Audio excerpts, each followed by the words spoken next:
qualquer que seja o ramo de pesquisa a que procedamos com um sincero propósito de chegar à verdade, somos postos em contato com a inteligência invisível e poderosa que opera em tudo e através de tudo. Educação, p. 14. Uma faculdade no Noroeste. Quando Edvard Sutherland ingressou na faculdade de Battle Creek como estudante em 1886, a igreja tinha 3 escolas. Faculdade de Battle Creek em Michigan, Faculdade Ealdisburg na Califórnia e Escola de Ensino Médio South Lancaster em Massachusetts. No ano seguinte uns poucos, porém determinados, adventistas do sétimo dia iniciaram mais 2 escolas de ensino médio nas fronteiras do Grande Noroeste. A North Pacific Academy no leste de Portland e a Milton Academy na região nordeste de Oregon, alguns quilômetros ao sul da fronteira do território do estado de Washington.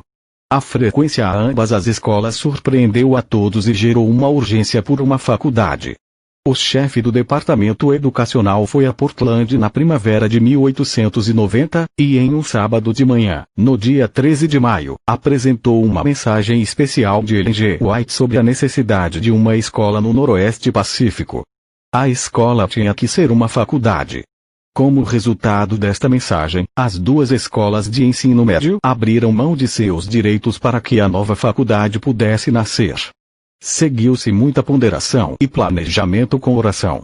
Os líderes escolheram uma comissão de 13 pessoas para considerar e dar a aprovação final ao projeto.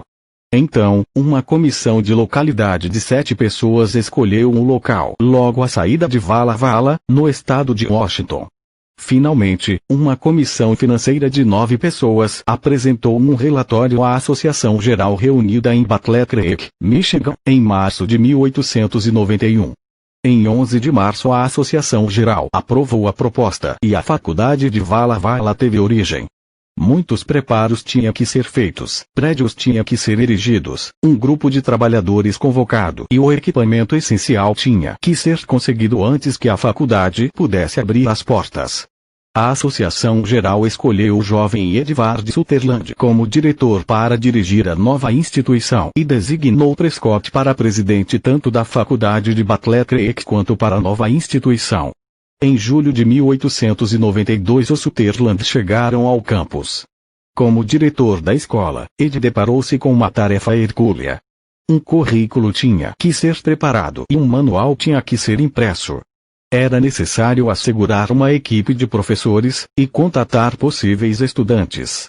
Além de tudo isso, ele tinha a tarefa de supervisionar os trabalhadores que labutavam diligentemente para acabar de construir o prédio da faculdade. Em meio a desencaixotar a mudança e estabelecer-se na nova casa, Edvard e Sally conversavam sobre planos escolares. Esperamos poder inaugurar a faculdade em janeiro, mas não podemos esperar tanto, comentou Edvard, balançando a cabeça. Por que não? Disse Sally olhando para as caixas aglomeradas. Porque precisamos completar 2 períodos neste primeiro ano, o que não poderemos fazer a menos que comecemos no início de dezembro bem. Apesar disso, disse Sally ao pegar outro fardo de artigos de cama e mesa, suponho que devamos ir à reunião campal deste verão. É em Seattle, não é? Sim, e eu concordo. Devemos fazer todo o possível para promover a faculdade, contatar estudantes e familiarizarmos-nos com os irmãos da igreja daqui do Noroeste. Assumimos uma gigantesca tarefa. Diretor Sutherland não somente foi a campal de verão, como também dedicou algum tempo visitando as igrejas e fez todo o possível para garantir a boa frequência do início do ano escolar. Havia estabelecido 7 de dezembro como data-alvo. Para ter certeza que a meta desta data seria cumprida, os trabalhadores fizeram hora extra. Carpinteiros, encanadores, eletricistas e rebocadores trabalharam como uma atmosfera de velocidade e entusiasmo. Ao amanhecer da quarta-feira, 7 de dezembro, uma pergunta cresceu na mente de todos: haverá aula hoje? A manhã passou lentamente. Um pouco de neve tinha caído na noite anterior, cobrindo com graciosidade o chão bruto, suavizando a aspereza dos prédios inacabados. Às 11 em ponto o grande sino soou na torre da igreja. 91 estudantes com 10 professores, vários membros do conselho e muitos visitantes do povoado de College Place enchiam a capela. Ali, com o coração cheio de entusiasmo e gratidão pelo novo centro educacional, louvaram a Deus por sua grande benevolência. Então os estudantes passaram pelos exames e classificações necessários para poderem frequentar as classes. Na segunda-feira pela manhã, no dia 12 de dezembro, reuniram-se formalmente pela primeira vez no período letivo. Os estudantes subiram as ásperas escadarias e tomaram seus respectivos lugares na capela, como continuariam fazendo ao longo do curso. Uma lareira foi instalada na capela. Sua chaminé projetava-se pela janela central da parte de trás. Esta chaminé e o fogão emprestado da cozinha fornecia o único aquecimento do prédio. Entretanto, gradualmente, do caos surgiu a ordem, e logo todos estavam envolvidos no programa de trabalho designado com contentamento e suave eficiência, que desde então caracterizou a faculdade Vala Vala em todas as suas operações. A primeira refeição da faculdade foi de bolachas de água e sal com leite. Quando a cozinheira tentou utilizar o fogão emprestado, não saía nada além de fumaça. Pouco mais de 100 pessoas, entre estudantes e professores, foram servidos em uma sala de jantar sem aquecimento.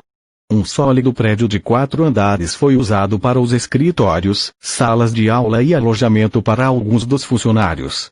Na parte de trás do prédio, de ambos os lados havia alas, uma para o dormitório masculino e outra para o feminino.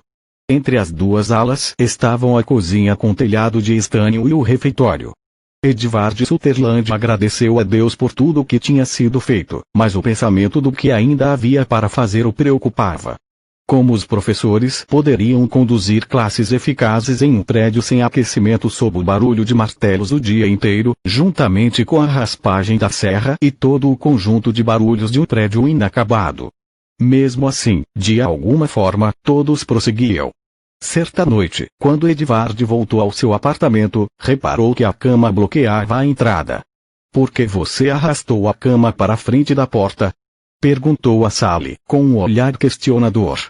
Sally sorriu. "Você sabe que não há fechadura neste prédio, e nós arrecadamos bastante dinheiro das mensalidades." Ela levantou o travesseiro enquanto falava. "Meu cofre forte está nesta cama", e mostrou-lhe onde havia escondido o dinheiro da faculdade. "Você sabe como é difícil chegar ao banco. Chove o tempo todo, e as estradas são terríveis." O marido sorriu. Sua Sally sabia lidar com qualquer situação. Ela já ocupava a posição de coordenadora do refeitório, e havia começado a fazer papel de mãe dos estudantes dos dormitórios. Agora também havia se tornado tesoureira. "Os estudantes gostam da comida vegetariana?" perguntou Edvard, mudando de assunto. "Você ouviu alguma reclamação?" O rosto de Sally iluminou-se com seu vivo sorriso. "Parecem gostar da comida. A senhora Giddens é uma excelente cozinheira", disse lambendo os lábios. "Você viu como as frutas e os vegetais neste vale são especiais? Você já experimentou algo como aquele feijão-manteiga, o mel delicioso, ou as maçãs?" Edvard concordou balançando a cabeça. "Percebi que o Sr. Hobbes está fazendo pães e outras coisas deliciosas em nossa padaria. Sim, parece que o trigo deste vale é excelente. Nossos estudantes são muito afortunados." Sally olhou para Edvard com aquela expressão de admiração infantil que ele muito amava, e disse: "Tenho certeza de que Deus está nos abençoando porque nos determinamos a prover aos estudantes uma dieta estritamente vegetariana." Edvard pensou por um momento, então disse em baixo tom: "Sally, você sabia que esta é a primeira instituição adventista do sétimo dia a servir a dieta que Deus designou ao homem?"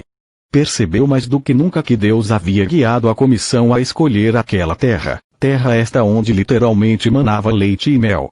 Uma coisa perturbava Edvard Sutherland mais do que ele podia admitir. Ele sabia que a parte da fazenda da escola originalmente comprada pela comissão tinha 8 hectares. As finanças do projeto haviam ficado tão apertadas que os responsáveis foram vendendo pedaço por pedaço da terra até permanecer apenas uma pequena área. Isso ocorreu antes dos Sutherlands chegarem ao oeste para assumir a diretoria da escola. Via em sua mente os velhos erros de Butler Creek sendo cometidos novamente em Vala Vala, e seu coração clamou a Deus por uma solução. Orava com Sally todos os dias sobre esse urgentíssimo problema. Uma coisa ele podia fazer. Instruir seus funcionários com os ensinos que Deus havia enviado através de Mãe White acerca da educação cristã. Então realizou retiros onde os funcionários estudavam os testemunhos relacionados ao assunto, e os princípios bíblicos começaram a se tornar claros diante dos olhos e das mentes de todos. Os homens e mulheres do pequeno corpo docente que dirigia a nova faculdade viam esses princípios crescendo em importância diante deles de forma tão poderosa e atrativa, que discutiam-nos constantemente e estudavam como colocar a instituição em conformidade com os planos de Deus. Diretor Sutherland sabia que sem terra suficiente jamais poderia alcançar o padrão estabelecido nas instruções de Mãe White. Então, eventos políticos, embora desastrosos à nação, operaram para tornar realidade o sonho de Edward Sutherland de ter uma fazenda adequada para a faculdade Walla Walla.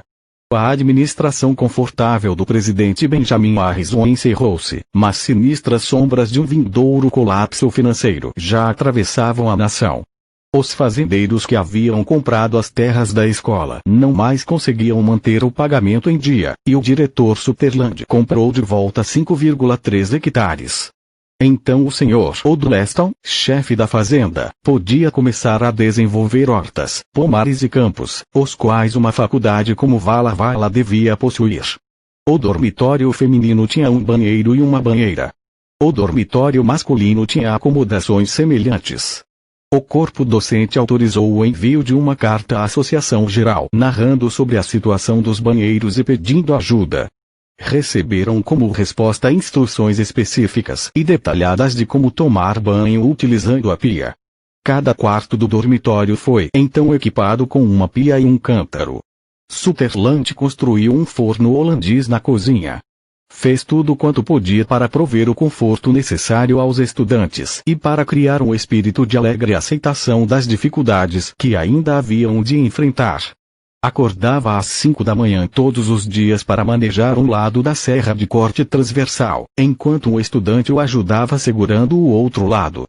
Uma grande quantidade de madeira tinha que ser cortada para suprir as necessidades da instituição, e Sutherland dedicava-se por completo ao trabalho duro. Assim, demonstrava um de seus firmes princípios, que todos os professores e estudantes deviam passar algum tempo, todos os dias, trabalhando juntos em alguma atividade manual produtiva. Lembrou-se de uma coisa importante que Mãe White havia dito. Se os jovens tivessem que escolher entre uma das duas coisas na sua educação, um conhecimento das ciências ou um conhecimento de trabalho manual para a vida prática, que escolham a última opção. Edward Sutherland havia abraçado sua filosofia educacional de forma tão completa, que não somente a estudava e a ensinava, como também a praticava todos os dias e em todas as oportunidades. O primeiro ano escolar, que começou de forma tão confusa e com tantos empecilhos, prosperou além das maiores expectativas dos mais ardentes entusiastas. Em 2 meses as matrículas cresceram para 165. Os quartos eram ocupados à medida que os carpinteiros terminavam-nos. Uma reunião anual de Walla Walla relatou. Em 20 de junho de 1892, a Assembleia Adventista do Sétimo Dia do Noroeste Pacífico listou 1.551 pessoas. Naquele ano a Faculdade Whitman em Washington já estava operando durante 25 anos, sendo 10 como faculdade. Tinha cerca de 100 estudantes.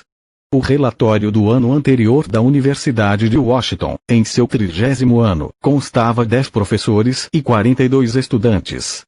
À luz desses fatos, o progresso feito naquele ano no prédio inacabado da faculdade de Walla Walla foram os mais incríveis. O jovem educador considerava esses assuntos na mente e discutia-os frequentemente com Sally.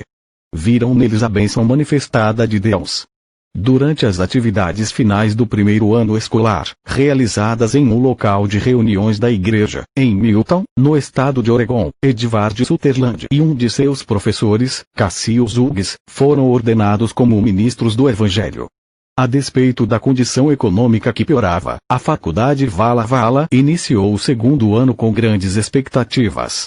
Embora o número de estudantes regulares caiu para somente 105, gerando assim um problema financeiro, a administração aumentou o número de professores para 12, metade dos quais eram novos. George Drow, marido da irmã de Edvard Sutherland, Lydia, veio a ser o preceptor da faculdade e a ensinar ciência. Lydia dava aulas de grego e latim.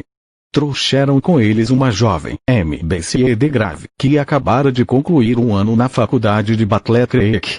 Ela deveria ter continuado seus estudos em Battle Creek, mas o professor Prescott havia pedido a ela para ser professora auxiliar em Vala Vala. Ela concordou desde que não fosse solicitado a ela ser preceptora. Ela se uniu aos Drows, e os três viajaram ao oeste de trem. Em Vala Vala os Sutherlands encontraram-se com a senhorita de Grave pela primeira vez. Ninguém podia olhar para aquele rosto perspicaz com um sorriso esperto sem discernir a força mental e o caráter dentro desta incrível jovem. E Edvard Sutherland pediu que se tornasse preceptora da faculdade Vala Vala. Isto ela tinha decidido que nunca faria. Entretanto, os poderes persuasivos de Edvard Sutherland prevaleceram sobre a jovem de personalidade forte. E durante os 4 anos seguintes, ela executou o trabalho de preceptora juntamente com suas classes de história. Edvard Sutherland também a influenciou a aceitar suas ideias sobre educação cristã e sua filosofia de vida de tal forma que pelos próximos 60 anos ela apoiou todos os seus projetos e políticas com todas as forças. No segundo ano, a faculdade ofereceu cursos de culinária, impressão, jardinagem e laticínios. 2 cursos de 4 anos foram oferecidos, científico e clássico. Os estudantes podiam ajudar a pagar a mensalidade cortando lenha nas montanhas acima de Milton, Oregon. A faculdade comprava madeira e transportava para Vala Vala. Durante o período escolar de outono do segundo ano, presidente Prescott passou uma semana na faculdade e declarou que tudo estava em ordem. Então cedeu o título de presidente para Edvard A. Sutherland, que vinha dirigindo a escola desde o início.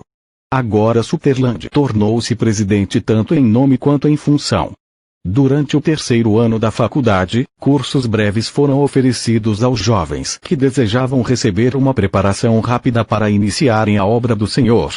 Presidente Sutherland lera que jovens desejosos de entrar na obra missionária não devem gastar muitos anos apenas para obterem uma educação. As matrículas aumentaram bastante devido a muitos estudantes tirarem vantagem dos cursos mais curtos. Presidente Sutherland atribuía o progresso financeiro e espiritual a um corpo docente dedicado à luz dada a Ellen G. White.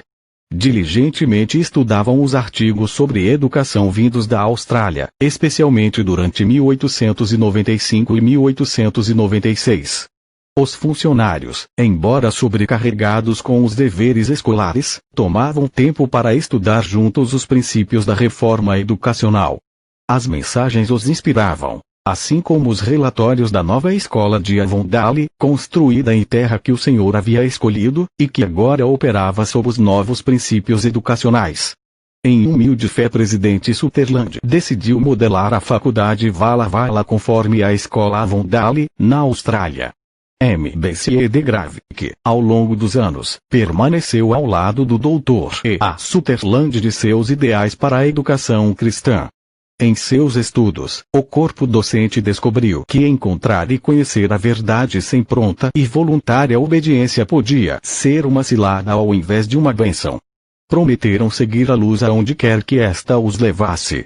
Esta decisão requeria muita fé e coragem, mas os levou ao topo da montanha, onde, com visão estendida, podiam avaliar as vantagens e desvantagens da nova educação e compará-la com a experiência passada, quando o conselho de Deus tinha sido negligenciado. Sob a inspiração do plano guiado por Deus, prosseguiram com confiança no triunfo da liderança e reforma educacional. Presidente Sutherland posicionou-se firmemente a favor da reforma, mas nada registra que naqueles dias ele esperasse ou desejasse ser promovido por causa disso.